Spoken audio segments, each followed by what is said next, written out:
Corona అంటే వచ్చిన వాళ్ళు కానివ్వండి, రాని వాళ్ళు ఎలాంటి జాగ్రత్తలు తీసుకుంటే బాగుంటుంది?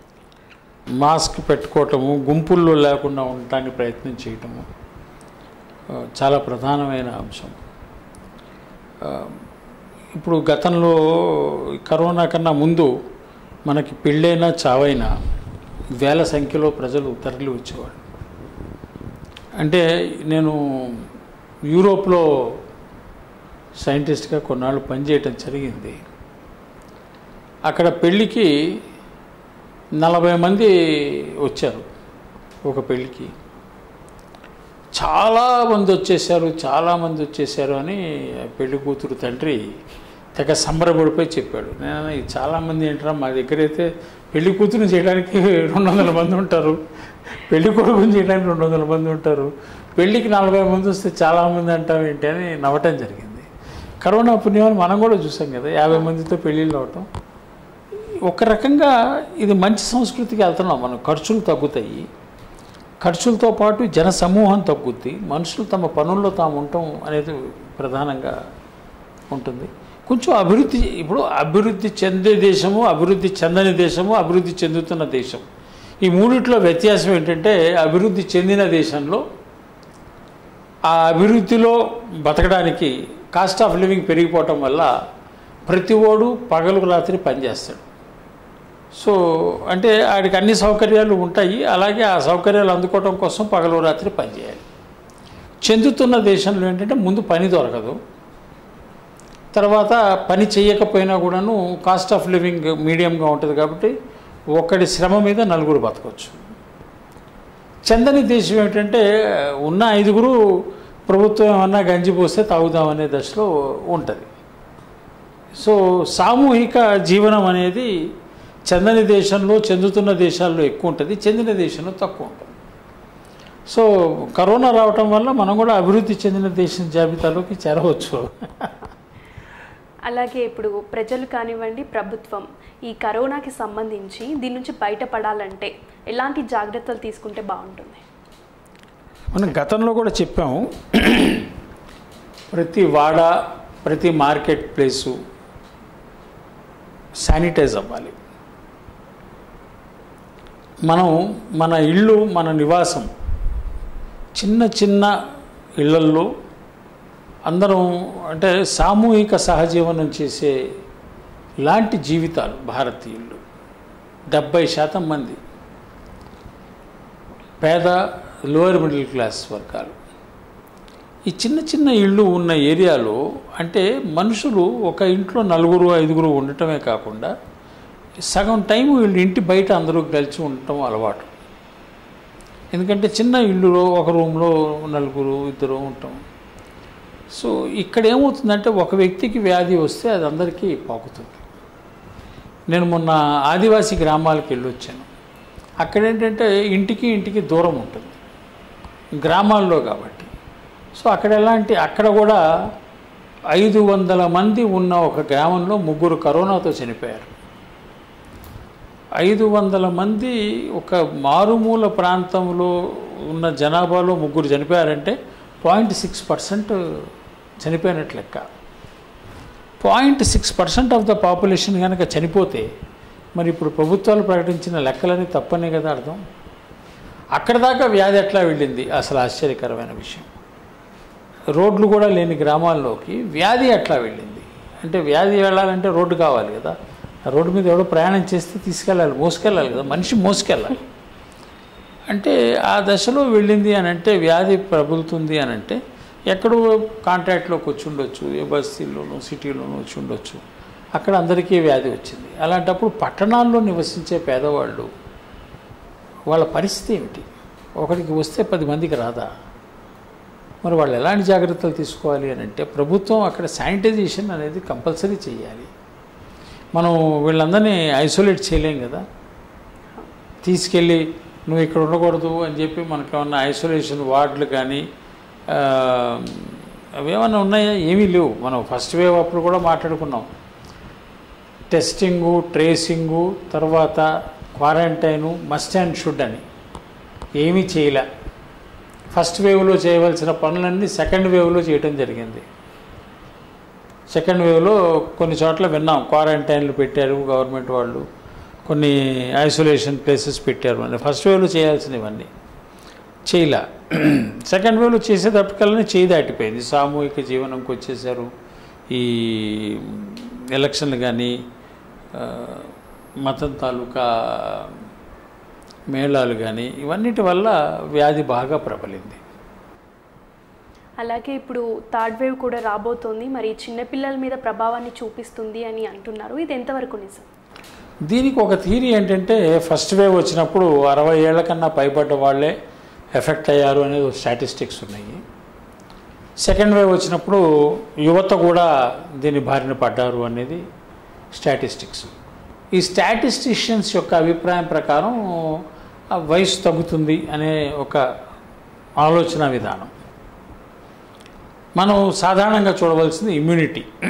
వ్యాధిని చెక్ చేసుకోవాల్సింది చూడాలి సైంటిఫిక్గా, స్టాటిస్టిషియన్ అప్రోచ్ కాకుండా సైంటిఫిక్ అప్రోచ్లో వెళ్ళవలసింది ఏంటంటే ఇమ్యూనిటీ. ఫస్ట్ వేవ్ అప్పుడు పిల్లలకి రాలేదు, మధ్య వయసు వాళ్ళకి, యువతకి రాలేదు అని అంటే అప్పుడు వచ్చిన స్ట్రెయిను ఫ్రెష్ స్ట్రెయిను. అందుకని వీళ్ళ ఇమ్యూనిటీ ఆ రోగాన్ని తట్టుకునే కెపాసిటీ ఉంచడం వల్ల తట్టుకోగలిగారు. సెకండ్ వేవ్ యువతకు వచ్చింది అని అంటే వైరస్ మ్యుటెంట్ చెందింది. మ్యుటేషన్ అయిన తర్వాత వైరస్ తీవ్ర రూపం దాల్చింది. అందుకని వీళ్ళ ఇమ్యూనిటీ సరిపోలేదు.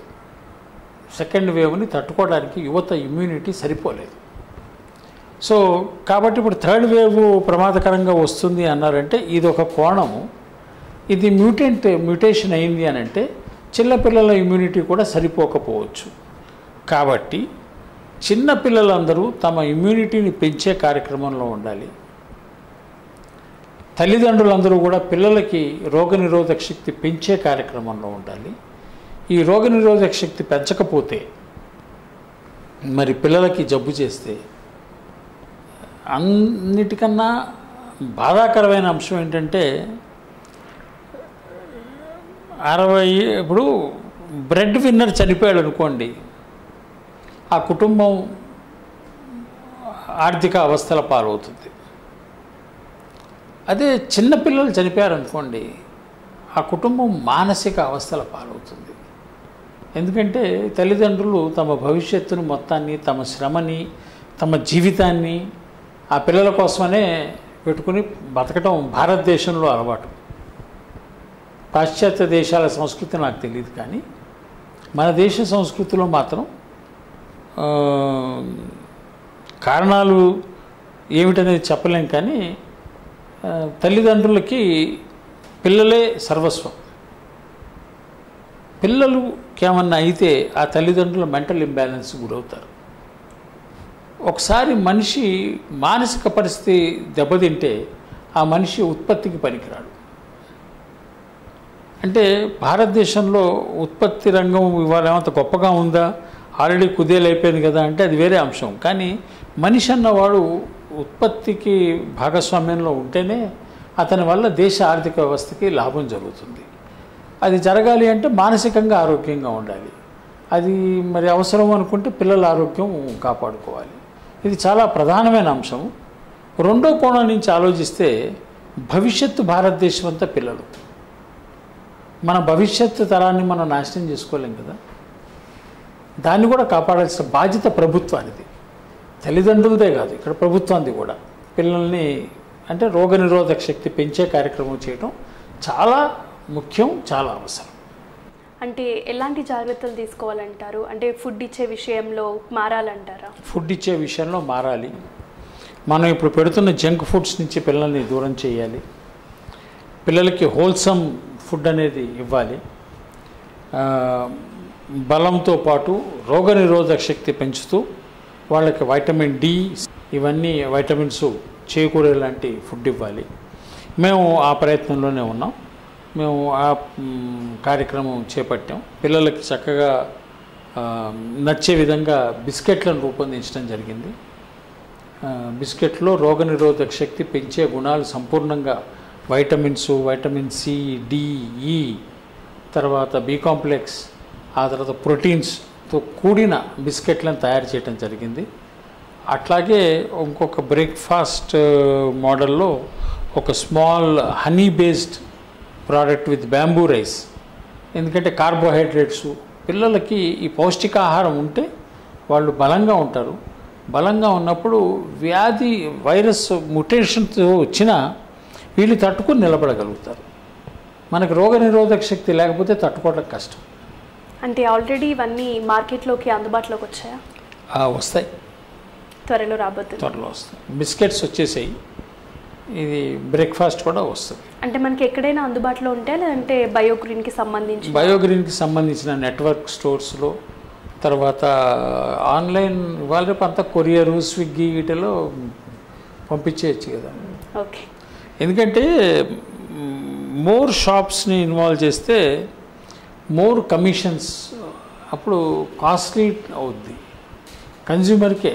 At the end of the day cost ఎవరికి పడుతుంది? కన్జ్యూమర్కే పడుతుంది. సో కన్జ్యూమర్ని కాస్ట్ నుంచి సేవ్ చేయాలి అన్నప్పుడు నెట్వర్క్ నుంచి కొంచెం కొరియర్ సర్వీస్ని ఇవన్నీ మెయింటైన్ చేసి పంపడం మంచిది. సార్, అలాగే మరి ఏపీలో అంటే ఆనందయ్య పసరమందు గురించి మీరు వినే ఉంటారు కదా, దానిపై మీ అభిప్రాయం ఏమంటారు? దానివల్ల తగ్గుతుందంటారా లేదంటారా? ఇప్పుడు తగ్గుతుందా లేదా అనే పాయింట్ మనం చర్చించాలి అని అంటే మనం ఆ మందు మీద పరిశోధన చేసి ఉండాలి, నెంబర్ 1. కానీ ఆ పరిశోధన స్థాయి దాటిపోయి ఆ మందు పంపిణీ జరిగింది.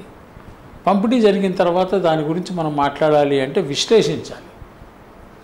విశ్లేషించాలి అన్నప్పుడు 100కి 80% మంది మాకు పనిచేస్తుంది అని చెప్పాక ఇంకా మందు గురించి సర్టిఫికేట్ ఇవ్వడానికి మనమే వాళ్ళం. పనిచేసిందే మందు, అంతే కదా. పని చెయ్యింది మందు కాదు, పని చేసిందే మందు. ఎలా పనిచేసింది ఏమిటి అనేది గవర్నమెంట్ వాళ్ళు పరిశోధన చేయాలి, లేదా అలాంటి వాళ్ళని శాంపిల్స్ పంపిస్తే మేము కూడా చెప్తాం ఎలా పనిచేసింది అనేది చెప్తాం. అది ఆనందయ్య స్వతహాగా చెప్పలేకపోవచ్చు, ఎందుకనంటే ఆయన వంశపారంపర్య వైద్యుడికి శాస్త్రీయ అవగాహన అంత ఉండకపోవటం వల్ల అతను విశ్లేషణ చేయలేడు, మనకి చెప్పలేడు. కాబట్టి చేయవలసిన బాధ్యత సమాజంది. శాంపిల్స్ మా దగ్గర ఉంటే నేను ఈ పాటికి అనలైజ్ చేయించి ఉండేవాడిని. కానీ సమూహం పనిచేసింది కాబట్టి పనిచేస్తున్నాం మందు, కాబట్టి దాని గురించి మనం ఇప్పుడు టైంకి అతను నిలబడ్డాడు. కొంతమందిని ఇప్పుడు ఏమండి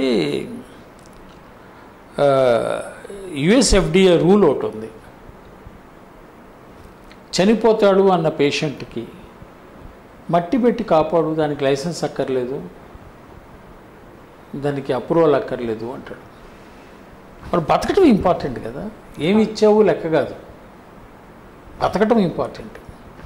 సో ఎప్పుడు కూడా ఇంపార్టెంట్ ఏంటి అనేది చూసుకోవాలి. ఎప్పుడైతే బతకటం ఇంపార్టెంటో అక్కడ ఈ బ్యూరోక్రాటిక్ క్లరికల్ డిస్కషన్స్ చేయకూడదు. సో ఆ విషయంలో హైకోర్టు బాగా స్పందించి మొత్తానికి ఆ మందుని మార్కెట్లోకి విడుదల చేయించింది, ప్రజలందరికీ అందుబాటులోకి వచ్చే ప్రయత్నం చేసింది, మంచిదే. మన శరీరాన్ని రోగాల నుంచి కాపాడేది రోగనిరోధక శక్తి. ఎక్కువగా యాంటీబయాటిక్స్ వాడటం వల్ల మన రోగనిరోధక శక్తి తగ్గిపోతుంది. తద్వారా శరీరంలో టాక్సిన్స్ ఏర్పడతాయి, ఊబకాయం కూడా ఏర్పడుతుంది. వీటన్నిటి నుంచి కాపాడటానికి మనం నిత్యం తినే భోజనము ఆహారంలోంచి తయారు చేసింది bless.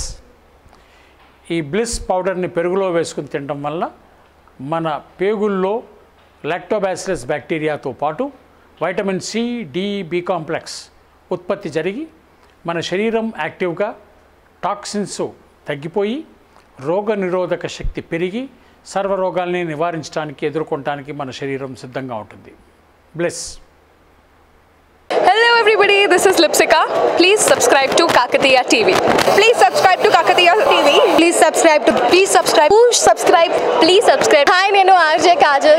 Subscribe to Kakatiya TV. Chala interesting updates and interesting content untundi Kakatiya TV lo. So definitely ga subscribe cheskondi and kinda kanipustunna bell icon ni kuda meeru nokkite meeku instant ga upload chesina ventane notification kuda vastundi kabatti do subscribe.